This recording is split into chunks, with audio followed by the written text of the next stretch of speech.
Bueno, hola, ¿qué tal? Buenas tardes. Hoy vamos a tener una clase que nosotros denominamos criminología empírica, porque lo que hace es repasar cómo fue la evolución del... Ahí está, un segundo, porque estaba sin conexión. Les comentaba, buenas tardes, que la clase de hoy se denomina criminología empírica porque repasa todos los pensamientos criminológicos desde el siglo XIX hasta casi la actualidad, pero no a partir de sus conceptos más teóricos, sino a partir de cómo llevaron a cabo o qué opinión tenían sobre la producción de conocimiento científico en materia criminal. Ustedes se preguntarán qué es esto de la producción de conocimiento científico en materia criminal. Bueno, eso tiene que ver con un fenómeno que ahora vamos a ampliar un poco, que aparece en el siglo XIX, que es estudiar el delito no solamente a partir de conceptos, de teorías, de dogmas, en definitiva, o sea, de cuestiones teóricas, sino intentar al menos estudiar el delito a partir de estudios científicos. Esto tiene que ver con un momento histórico determinado, yo les adelantaba recién, que es el siglo XIX, que si ustedes se acuerdan, cuando vimos la clase de positivismo, es un momento en el que en las ciencias sociales en particular y en los estudios individuales, el discurso científico de las ciencias naturales y específicamente de la medicina va a ser muy influyente. En el siglo XIX se instala con fuerza esta idea de conocer un fenómeno, puede ser social o individual, pero fundamentalmente un fenómeno estudiable, observable, a partir de una metodología y de un rigor científico. Entonces se ponen en crisis, digamos, los conocimientos puramente teóricos y lo que se intenta es producir conocimiento, pero basados en algún estudio científico que así lo demuestre, que así lo avale. Este es el momento en el cual aparecen los primeros estudios científicos vinculados a la criminalidad. Es decir, aparecen, ahora vamos a repasar algunas herramientas, al menos de pretensiones científicas, que intentan develar las causas de criminalidad y estudiar la evolución de los índices de criminalidad. Esto no existió desde siempre, obviamente. Nosotros en la materia estamos viendo el inicio de los pensamientos criminológicos casi desde la constitución de los Estados Nacionales, con lo cual la criminología en sentido amplio es una ciencia que abarca un periodo histórico muy amplio. Pero la parte científica, lo que nosotros llamamos criminología empírica, empieza, como adelantaba recién, en el siglo XIX. O sea, todas las reflexiones anteriores, no las vamos a ver hoy, todas las reflexiones que tienen que ver con la Inquisición, con el iluminismo, con el disciplinarismo, obviamente no se basaban en herramientas científicas, eran ideas más que nada teóricas. Pero a partir del positivismo, y también lo va a seguir Durkheim, gran parte de las reflexiones criminológicas van a basarse en algunos estudios científicos o estadísticas científicas. Si quieren, para hacer un poco más amena la clase de hoy, que digo que en cierta medida es un repaso porque a partir de un estudio, de un periodo histórico, vamos a repasar algunas escuelas y algunos autores que ustedes ya vieron. Decía que para ser un poco más amena, si quieren, les puedo pasar algunas filminas, como diría el presidente, o algunos powers como para ilustrar un poquito de qué estoy hablando, digamos, ¿no? Entonces decía, el siglo XIX es el momento en el que aparece esta nueva forma, digamos, de estudiar la criminalidad, digamos, ¿no? A partir de esta herramienta científica, ¿no? Y donde aparece esta idea que yo les adelantaba recién de replicar el método de las ciencias naturales para estudiar hechos sociales y para estudiar conductas individuales. Es decir, así como las ciencias naturales estudian leyes físicas, así como la medicina estudia patologías físicas de manera rigurosa, de manera científica. Bueno, algo parecido va a pasar con el estudio de la criminalidad, digamos, ¿no? El intento, digamos, de replicar este método para el estudio de la criminalidad. Digo intento porque va a ser bastante cuestionado después esto, ¿no? Vamos a ver. El siglo XIX, ustedes se acuerdan, la clase la vieron conmigo, así que espero que la recuerden. Es un siglo que, imbuido de este discurso científico, tuvo como principal protagonista a los pensadores del positivismo, digamos, ¿no? Positivismo sociológico, más de la mano de autores como Spencer o Comte, pero en el ámbito puramente criminológico, sobre todo autores italianos, digamos, ¿no? Lombroso, Ferri, ustedes recordarán.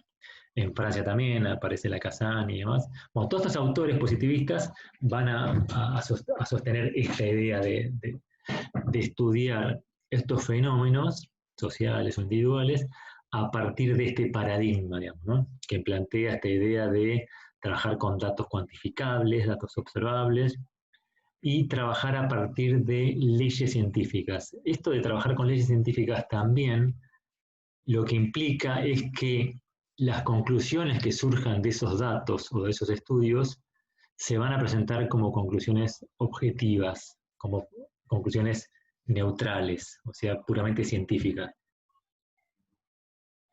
Lo cual en cierta medida también va a legitimar ese pensamiento, digamos, ¿no?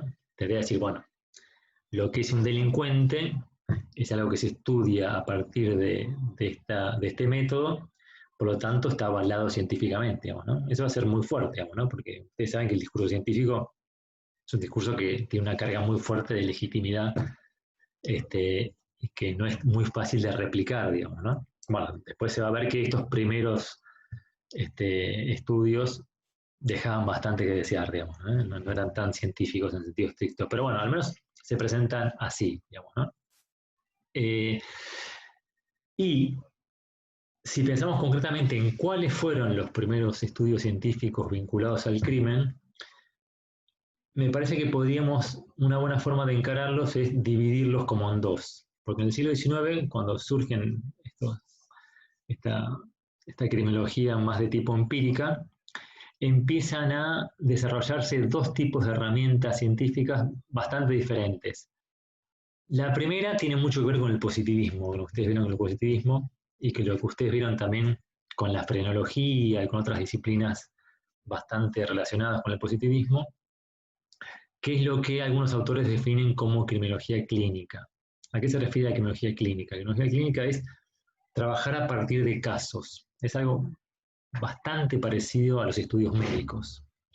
Es intentar explicar a partir de estudios de casos clínicos las patologías criminales, las causas de la criminalidad, en definitiva la etiología criminal. Ustedes saben que el positivismo inaugura este paradigma etiológico que lo que pretende es explicar el fenómeno criminal a partir del estudio de su causa.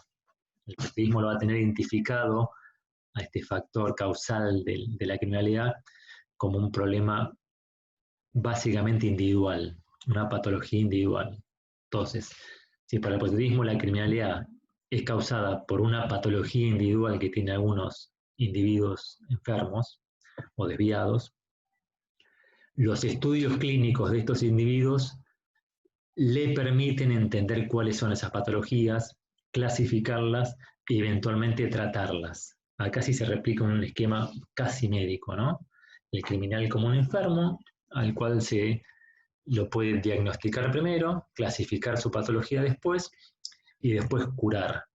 ¿Dónde es esa cura? ¿Dónde se produce ese tratamiento curativo?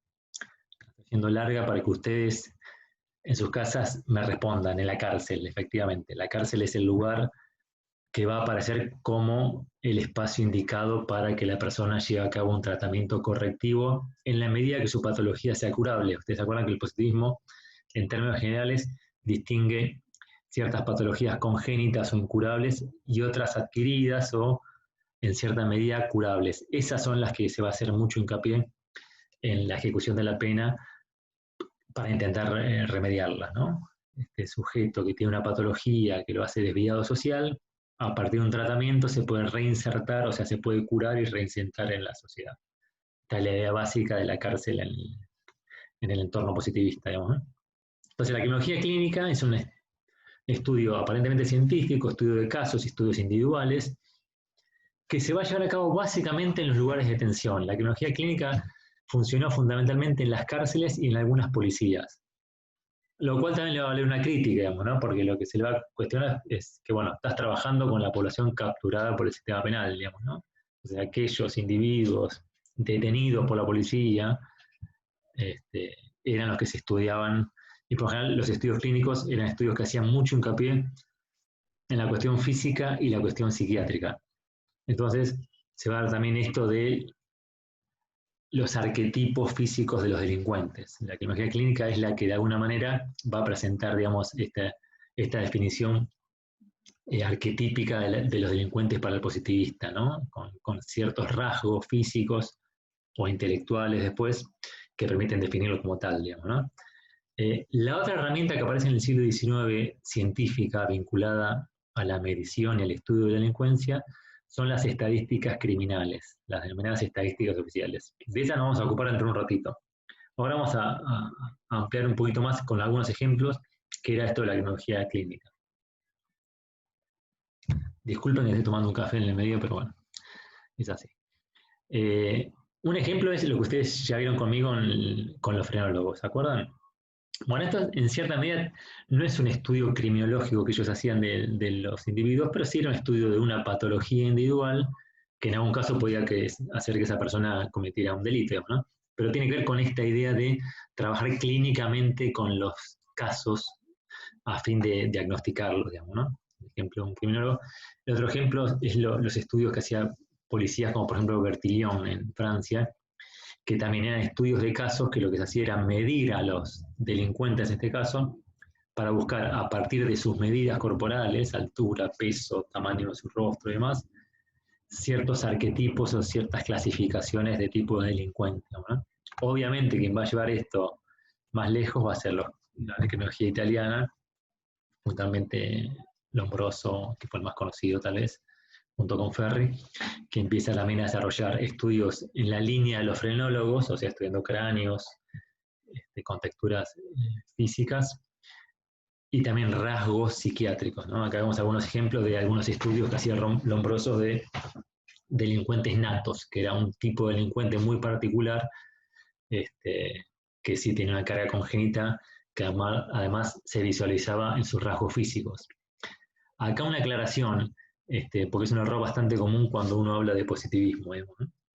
Sí, el positivismo hace mucho hincapié en ciertas patologías que se pueden observar a partir de los rasgos físicos. Es el ejemplo del delincuente nato, es el ejemplo del loco delincuente y demás. Pero ojo, ese no es el único delincuente que el positivismo está estudiando. Para los positivistas, o para la mayor parte de los positivistas, dentro de la clasificación de delincuentes o criminales, también hay otro tipo de delincuentes que no tiene estos rasgos, digamos, ¿no? O sea, el positivismo fue bastante rústico, pero no tanto como por ahí se lo pretende estigmatizar después, digamos, ¿no? Había también clasificaciones, ustedes se acuerdan de Ferri, que hablaba de ciertos condicionamientos sociales que podía hacer que una persona cometa delitos y demás. Pero bueno, los estudios de caso, o sea, el primer positivismo, cuando trabajaban con categorías de criminales natos o de locos delincuentes, sí trabajaban a partir de estos rasgos físicos que eran muy observables, digamos, ¿no? Y la segunda herramienta científica entonces que aparece en esta época, siglo XIX, son las estadísticas oficiales. ¿Qué es esto, las estadísticas oficiales? Las estadísticas oficiales, hay muchas definiciones, pero en términos generales podemos decir que se trata de la información que el Estado conoce acerca de su territorio y su población, en lo que el Estado conoce a partir del registro de sus propias agencias. Es decir, lo que el Estado conoce acerca de los problemas de salud que tiene su país es lo que registran las instancias de salud, digamos, ¿no? Hoy en día nosotros sabemos cuántos casos hay de coronavirus, cuántas muertes hay por coronavirus, en base a registros que tiene las oficinas de salud a nivel provincial y a nivel nacional. Esa es una estadística oficial, o sea, la produce un órgano oficial sobre la base de registros oficiales. Bueno, estas estadísticas oficiales existen desde el principio del siglo XIX. inclusive hay antecedentes, pero bueno, de manera, digamos, periódica y bastante rigurosa existen desde el principio del siglo XIX. Una de las estadísticas oficiales tiene que ver con las estadísticas criminales, es decir, los datos que registran las agencias del sistema penal de cada país. Así como existen estadísticas oficiales de salud o de educación, también hay estadísticas oficiales sobre criminalidad. Esto básicamente proviene de tres fuentes, que son las tres instituciones o las tres agencias que integran el sistema penal en sentido amplio, que son la policía, la justicia penal y la cárcel, digamos, ¿no? Ahí se incluye también el Ministerio Público, por supuesto. Entonces, a partir del registro que tenían las policías, la justicia y las cárceles a principios del siglo XIX, que empezaron como a compilarlo y a armar como los primeros cuadros y tablas estadísticas, comienzan las estadísticas oficiales sobre criminalidad. Esta herramienta también se presentaba como una herramienta científica, una herramienta estadística, que contabilizaba la cantidad de delitos que había en un país, la cantidad de delincuentes que había en ese país y la cantidad de presos que había en ese país.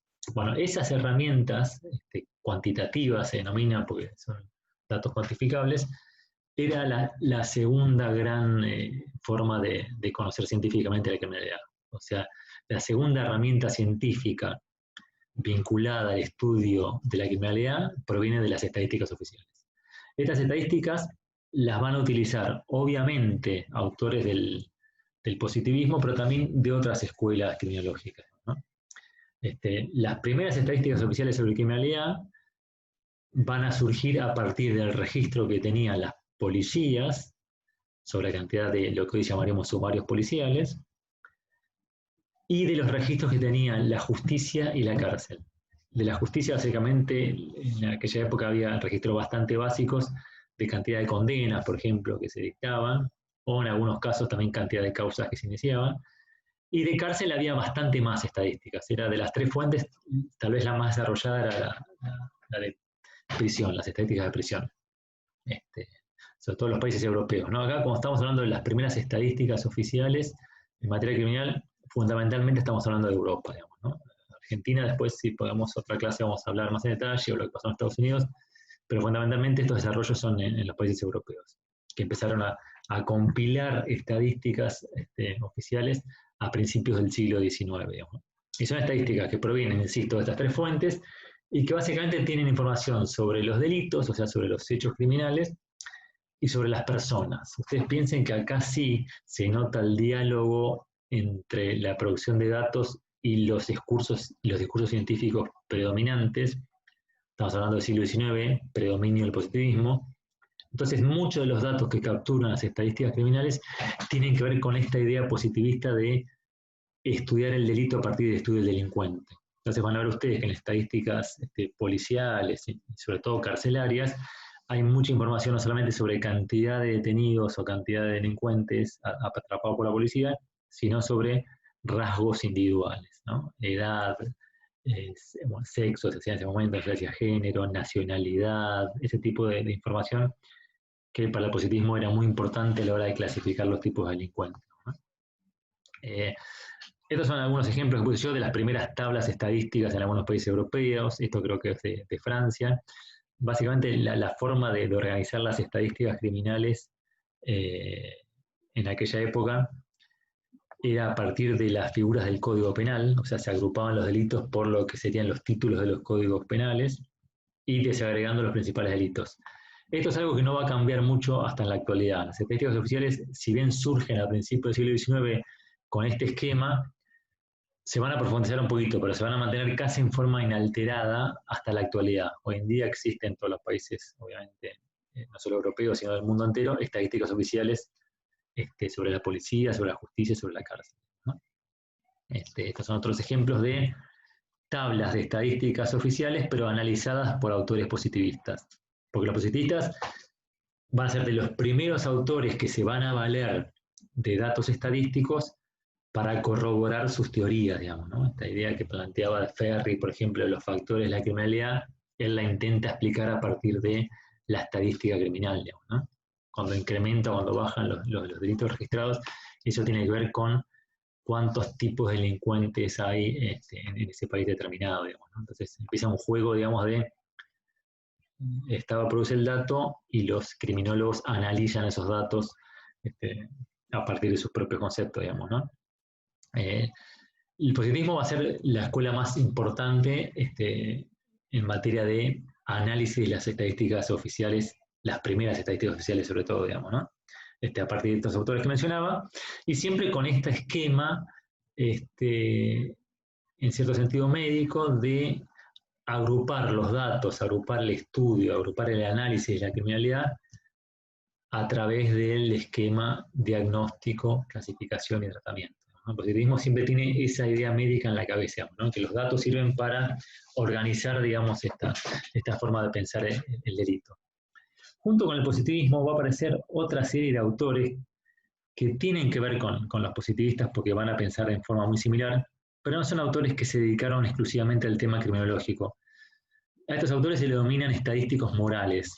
¿Por qué? Porque son autores que provienen básicamente de las ciencias más duras, son fundamentalmente matemáticos, actuarios y demás, pero sobre todo matemáticos, que a partir del estudio de una serie de estadísticas oficiales buscan crear leyes que expliquen esos números.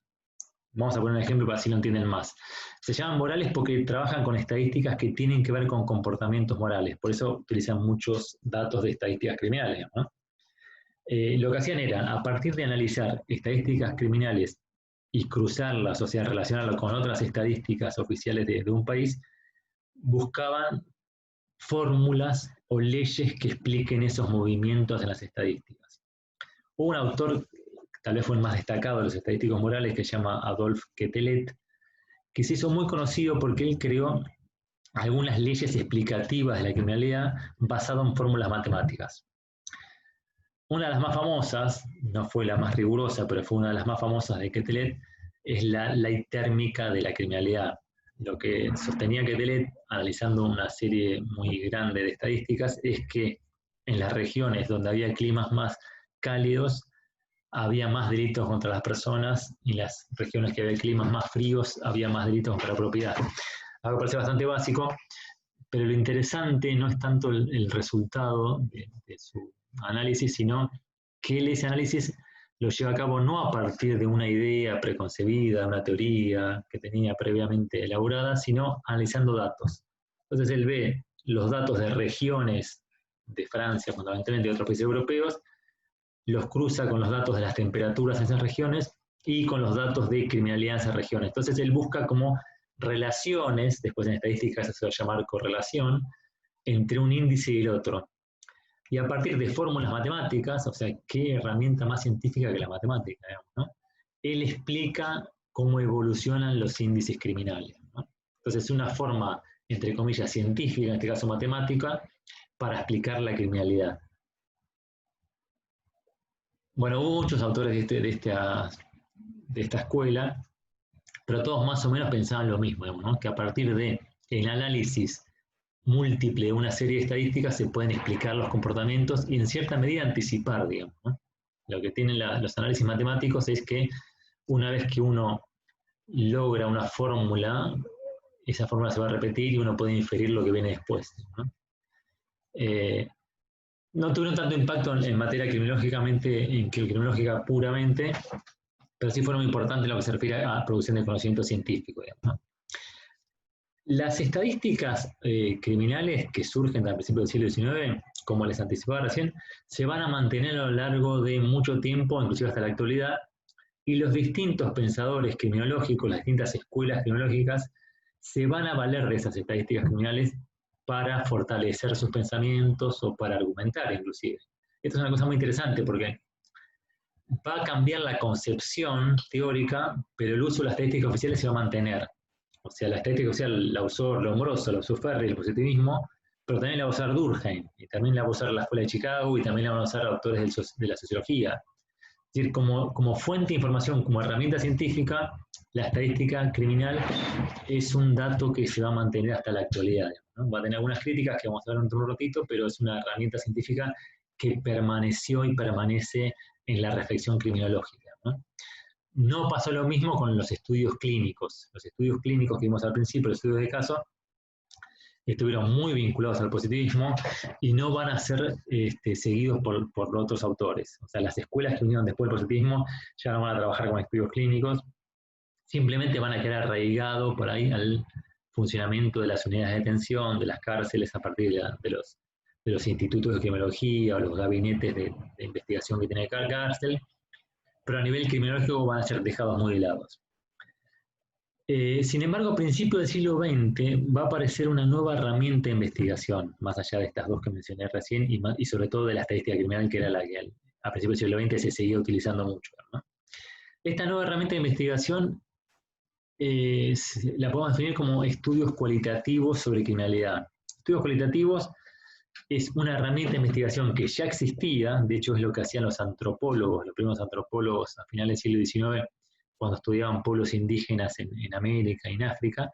El estudio de estos pueblos indígenas, los antropólogos lo hacían a partir de metodologías cualitativas. Eso quiere decir que no estudiaban a los indígenas a partir de datos cuantificables, de estadísticas, tampoco hacían clínica, sino que hacían eran aplicar algunas metodologías, como por ejemplo entrevistas, o otra tal vez más importante que se llama observación participante, es decir, convivían con el grupo que querían analizar, por ejemplo la tribu, y a partir de esa convivencia larga que tenían con ellos, observándolos y participando de sus rutinas, conocían ese grupo con mayor profundidad.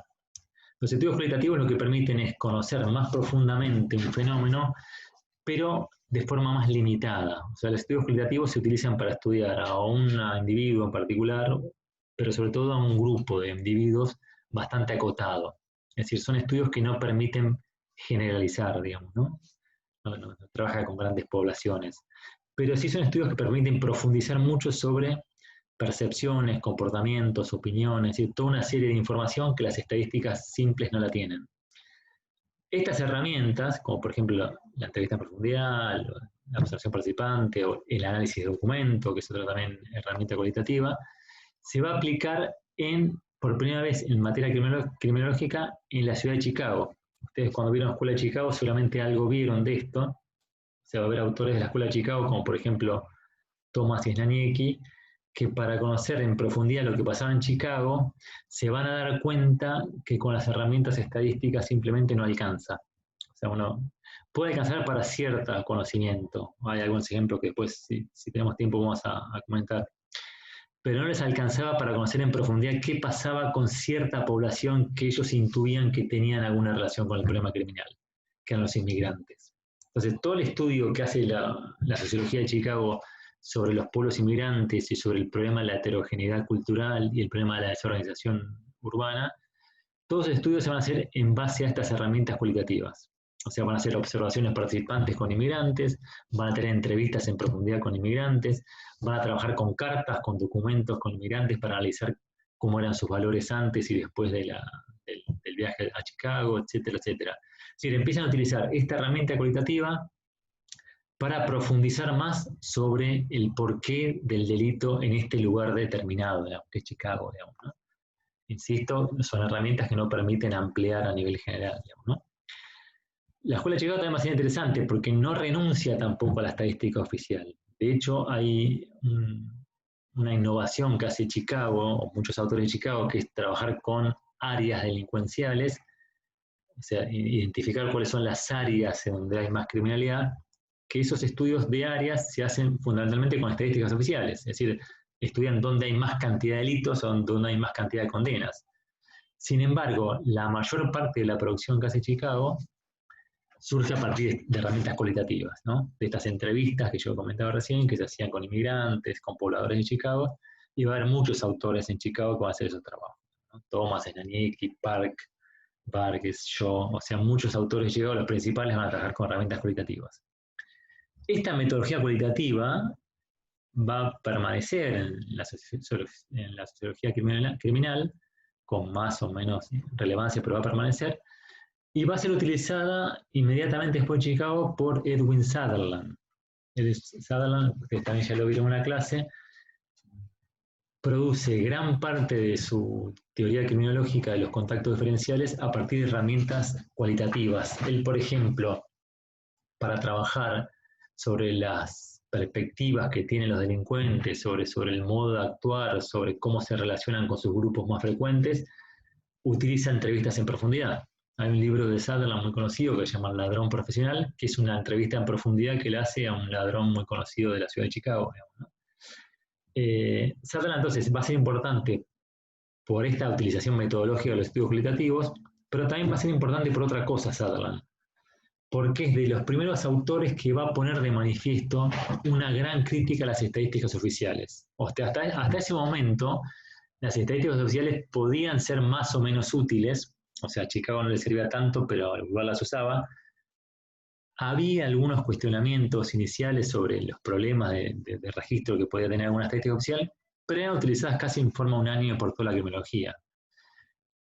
Sutherland va a ser de los primeros autores que va a poner de relieve muy claramente los límites que tienen estas herramientas oficiales. Fundamentalmente lo que él plantea es que no todos los delincuentes están incluidos en las estadísticas oficiales, es más, que puede haber algunos delincuentes que no sean tal que también están incluidos. Esto surge, por ejemplo, claramente de su análisis de los delitos de cuello blanco. Los delitos de cuello blanco, que lo define muy bien en un libro del mismo nombre, son delitos que fundamentalmente no están en estadísticas oficiales. Entonces, no están en el sistema penal. Entonces, lo que plantea Sutherland es que, ojo con el sistema penal, que hay mucha criminalidad que el sistema no está viendo. Esa es una crítica que llega a las estadísticas, porque el sistema penal, en definitiva, no está registrando casos, no está registrando delitos que efectivamente ocurren, como por ejemplo los delitos de cuello blanco. Entonces, si las estadísticas criminales no registran todos los delitos, es muy difícil sustentar una teoría criminológica a partir de ellas, digamos, ¿no? Estamos trabajando, entonces estamos justificando ciertos delitos, pero no otros. Estamos armando una teoría a partir de un número sesgado de delitos. Entonces, lo que se va a plantear es si, bueno, la estadística oficial me puede dar alguna herramienta sobre los robos registrados por la policía, pero la estadística oficial no me va a dar ninguna herramienta para explicar el delito complejo, por ejemplo. Entonces, en la década del 30 y 40 empiezan los primeros cuestionamientos a estas herramientas oficiales de medición de la criminalidad, que va a llegar a su pináculo en la década del 60. Ustedes saben que en la década del 60, cuando aparecen las criminologías críticas, sobre todo cuando aparecen los enfoques del etiquetamiento, van a ser muy cuestionadores no solamente de la teoría criminológica previa, sino también de la criminología empírica. Lo que van a hacer muchos autores del enfoque del etiquetamiento, como por ejemplo una dupla que se llama Kitsuse y Sicurel, que eran autores que escribieron en Estados Unidos, es cuestionar severamente las estadísticas oficiales como una forma también de criticar a la criminología del momento, digamos, ¿no? Es decir, todo lo que marcan las estadísticas oficiales es sesgado, van a decir ellos, ¿no? Tiene que ver con cierto tipo de criminalidad y con cierto tipo de delincuentes.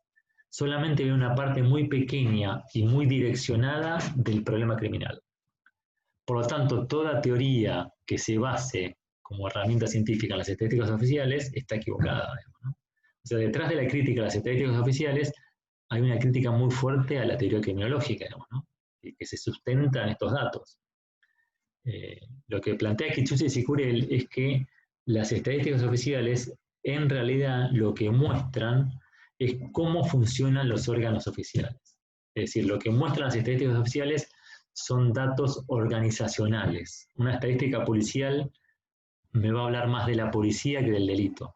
¿Por qué? Porque me va a mostrar aquellos delitos que la policía selecciona, aquellos delitos que la policía registra y aquellos delitos que a la policía le interesa perseguir. Entonces, la estadística policial no me va a hablar de todo el fenómeno criminal, me va a hablar solamente de la criminalidad que registra y procesa la policía. Esta crítica, si bien, insisto, ya venía anticipándose, en la década del 60 va a quedar muy clara, digamos, ¿no? Y va a cuestionar severamente toda la producción científica basada en esta fuente oficial, digamos, ¿no? Entonces, lo que se va a producir en los 60 es, con el ocaso, digamos, las estadísticas oficiales como principal herramienta de medición, empiezan a valorarse otras herramientas de investigación, como los propios estudios cualitativos, pero empieza a quedar de manifiesto que a los fines de medir la totalidad de la criminalidad, un objetivo que el estudio cualitativo no tiene, faltan herramientas de investigación. El tema es, si la única herramienta de investigación existente hasta el momento que intenta medir la totalidad del delito es la estética oficial y está muy viciada y sesgada, bueno, hay que inventar una herramienta nueva que intente medir o al menos captar aquellos delitos que no registran la policía ni la justicia. Con esta idea es cuando aparece una nueva herramienta de investigación a principios de los 70, que son los estudios de victimización. Fundamentalmente nos referimos a las encuestas de victimización. La metodología de encuesta es una metodología que ya se venía utilizando en las ciencias sociales. Lo que permite es, a partir de una encuesta representativa, digamos, de la población, saber lo que conoce o lo que experimentó una población entera, empiezan a relacionarse con el problema criminal. O sea, empiezan a surgir encuestas a la población que le preguntan a la ciudadanía cuestiones vinculadas a la criminalidad. En la siguiente clase, que van a tener con Delfina, ustedes van a ver ejemplos concretos, digamos, de algunas estadísticas criminales y de encuestas, digamos, ¿no? Simplemente les manifiesto que a partir de estas críticas, en los 70 empiezan estas encuestas y las escuelas criminológicas que aparecen en esta época no solamente van a basar sus ideas y sus teorías en estadísticas oficiales o en estudios cualitativos, sino que empiezan a incorporar las encuestas también como parte de los insumos de los que se valen, digamos, las teorías, ¿no? Las encuestas básicamente van a trabajar con la fuente población, o sea, no van a trabajar con registros administrativos ni con registros policiales, sino van a trabajar directamente con la población. Preguntarle a la población acerca de 3 dimensiones, digamos, ¿no? Experiencias que tuvieron de delitos, o sea, si fueron víctimas de delito o no, percepciones de delito, la famosa sensación o percepción de inseguridad aparece acá, digamos, ¿no? Si la gente tiene miedo, si piensa que puede ser víctima de un delito, si piensa que el delito aumentó, eso tiene que ver con percepciones subjetivas sobre la criminalidad. Y opiniones, digamos, ¿no? ¿Qué opina sobre la política criminal que lleva a cabo un gobierno? ¿Qué opina sobre ciertas medidas, digamos, sociales? Estas encuestas, entre otras grandes hallazgos que tiene, también va a tener límites, digamos, ¿no? Pero entre los hallazgos que tiene, es que va a terminar de demostrar los límites de la estadística oficial. Porque las personas que, según las encuestas, reconocen haber sufrido un delito durante el último año, en gran porcentaje también cuentan que esos delitos no fueron denunciados a la policía. Entonces va a quedar claramente demostrado que las estadísticas oficiales tienen un problema que se conoce como fenómeno de la cifra negra. O sea, de delitos que efectivamente ocurren, que la gente lo sufre, que no tiene problema en contarlo en una encuesta, pero que al no denunciarse ante la autoridad no quedan registrados en las estadísticas oficiales, ¿no? Entonces, la encuesta, entre otras cosas, va a servir para eso. Va a tener también sus límites, porque hay ciertos delitos que la encuesta no va a captar, obviamente homicidios dolosos, o todos los delitos que tienen que ver con la integridad sexual, o todos los delitos complejos, son delitos que van a quedar por fuera de la encuesta, pero digamos que es una herramienta muy útil a los fines de medir los robos y los hurtos, ¿no? Y, insisto, van a ser utilizadas por las escuelas criminológicas desde el 70 en adelante, ¿no? Estos son cuadros de algunos ejemplos, digamos, de porcentaje de la población en un determinado país, en este caso el ejemplo de Chile, que fue víctima de algún delito durante el último año, ¿no? Un delito contra la propiedad. El último cambio importante que hubo en materia empírica en la criminología vino a partir de la década del 80 y 90, cuando, sin aparecer nuevas fuentes, o sea, las fuentes siguen siendo las mismas, digamos, ¿no? Encuestas, registros oficiales y estudios cualitativos, básicamente esas son las 3 formas de producir conocimiento sobre criminalidad, pero empieza a haber nuevos usos de esas fuentes. El ejemplo más típico de una innovación estadística en materia criminológica es el uso que hacen la nueva derecha y la nueva izquierda de las herramientas de investigación criminológica.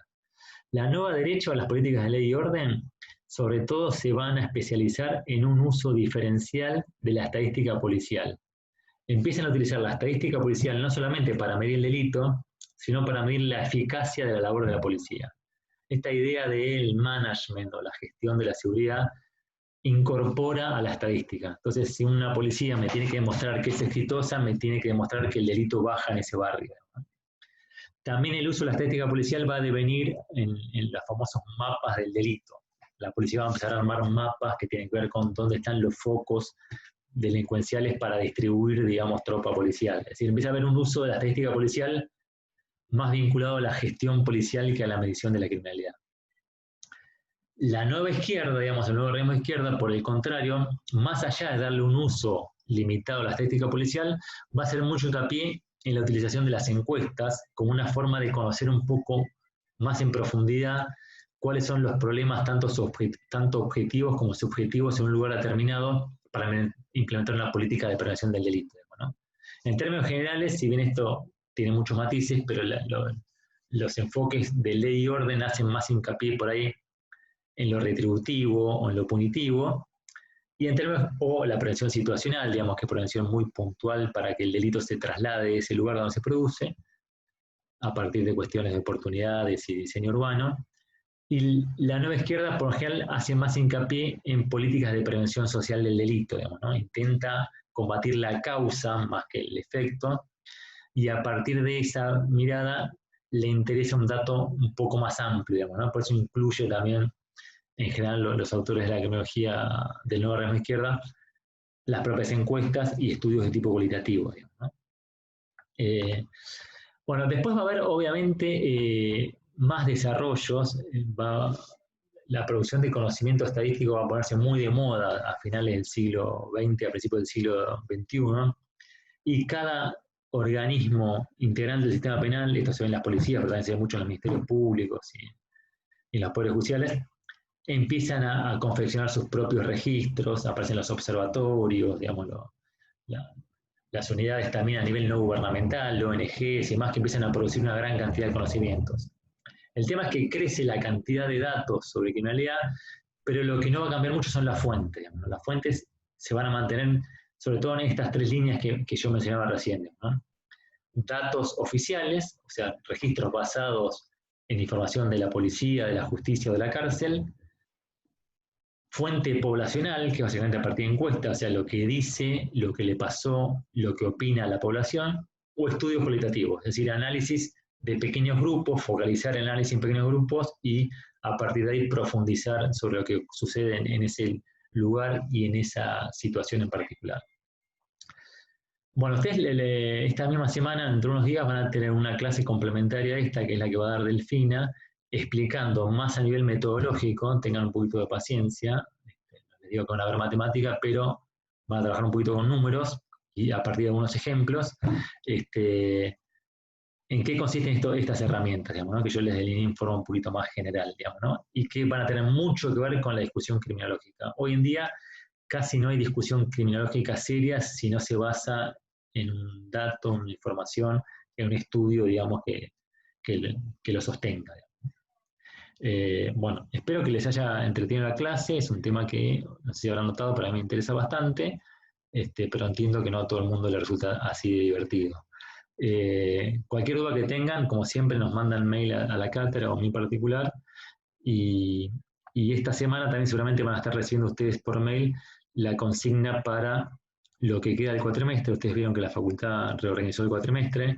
En el caso nuestro, como no perdimos la periodicidad, no va a implicar muchas clases nuevas, digamos, simplemente vamos a hacer un cierre de algunas clases especiales y sí vamos a plantearles una consigna de aprobación de la materia, ¿no? Durante esta semana les va a llegar el mail, no va a haber grandes sorpresas, vamos a trabajar mucho con teniendo en cuenta los trabajos prácticos que ustedes presentaron y alguna consigna final que seguramente va a ser la defensa de algún tema que ustedes elijan. Y aquellas personas que se incorporaron tarde a la materia y que no pueden hacer los trabajos prácticos seguramente van a tener un trabajo final integrador. Pero bueno, ahí tengan un poquito de paciencia, esta semana les escribiremos para contar los detalles. Bueno, muchas gracias, a cuidarse y que terminen bien el día.